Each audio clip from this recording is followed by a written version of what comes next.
Many times when you first contact them, usually by phone, they're kind of like, well, I'm doing pretty good, probably don't need it, but I'd be okay for you maybe checking a baby's weight. And then you get there, and then it's like an explosion of questions, when you actually get there.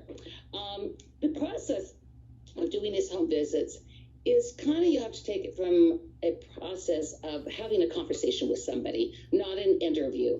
I personally never took, even although I started before we had laptops, I never brought the computer into the house to take the interview. And all I ever had was a plain piece of white paper, and I might jot down a couple notes like a baby's weight or an appointment that I helped them make or something like that.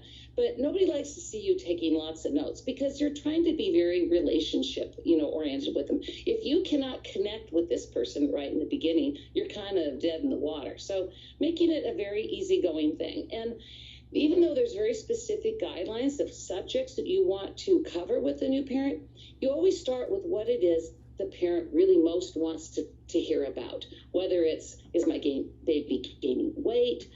Is this little thing he or she does, is this normal? All those kinds of questions.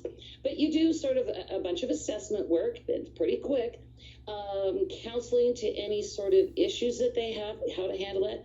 Maybe you teach specific things, whether it's teach how to swaddle, to give them tips about fixing formula, whatever it might be, and then referrals to things in the community that come up in your assessments that you know about in the community. And it could be something as simple as, a play group for new moms, where to get food boxes, whatever it might be. It could be a whole plethora.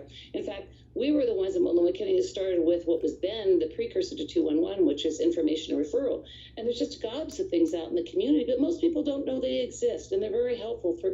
So I think those are the things that really impact a person's life beyond the nurse visit, is all those referrals that you can make to somebody.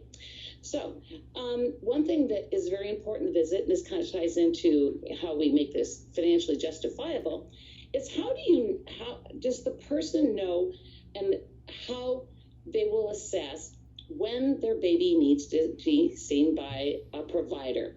I'm not just talking about baby exams, and you need to make sure that they're on track with that, and that they've got the right insurance and the right phone numbers, and what do they do after hours and all that kind of stuff. But I'm talking about when they're worried about something, the baby's crying super incessantly, or there's a funny rash, or whatever it might be. How are they going to determine who do they call, and when do they call, when do they go to a hospital, when do they call the nurse helpline, or whatever it is that their provider group wants them to do. So there's a lot of reassurance, and a lot of things people are told in the hospital, but you were told so much in a very short hospitalization, your mind just goes to mush.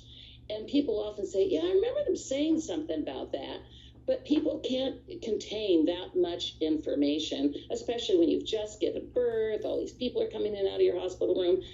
Forget the assumption that they were told something and they're just going to know it now, because everything is up to review. And there is no dumb questions. I always try to put that in there too. So a lot of it's anticipatory guidance too, so that they know kind of what to expect, and that, what they're feeling, validating that a lot of their feelings are just normal, but they want to know that their worry is normal, or this thing that they're concerned about is normal. The other thing that home visits allow you to do that's different than in a doctor's visit is it's a lot of, show me your baby's nursery. I can instantly assess, what's the sleep environment for that baby. Because if you go into a doctor's office and they say, well, you put your baby on a firm mattress with, in an appropriate crib, and they'll go, oh, yeah. You can see where the baby's sleeping. Is the baby really sleeping on the couch with the smoking dad, over there, or what's going on, in the visit? You're going to learn a lot of information. And just to sort of wrap up, and I'd be more than glad to take questions, but I think home visits also do more than just inform about the baby's health at that moment. You see, kind of things that you wouldn't see otherwise.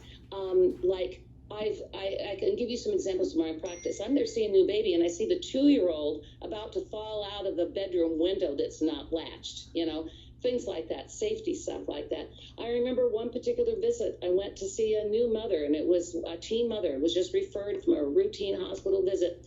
And I came to the door, and she said the baby was asleep, and so I in those cases I get a little bit of information out of the way first before I see the baby. And she said, well, he's a really good baby. He hardly ever cries. And I thought, uh-oh, that's not a good sign, you know.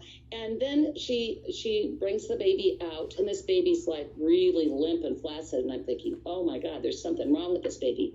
And I said, you know, you're feeding this baby formula. She says, yes. I said, what, show me the formula. And what she had done is her baby was about a month early, was a little small, and she thought that to baby get more calories, that she would just give the baby straight concentrated formula so the baby would get more calories in. And this baby, since it had gone home from the hospital, just been drinking concentrated formula, and this baby was near death. And we got this baby immediately, you know, into the hospital.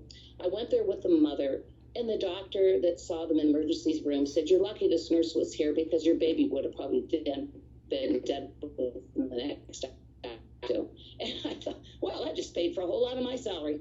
So those are the kinds of things that, you know, you never know when it's going to happen. And like I said at the beginning of this, I could write a book on the amount of times this has happened.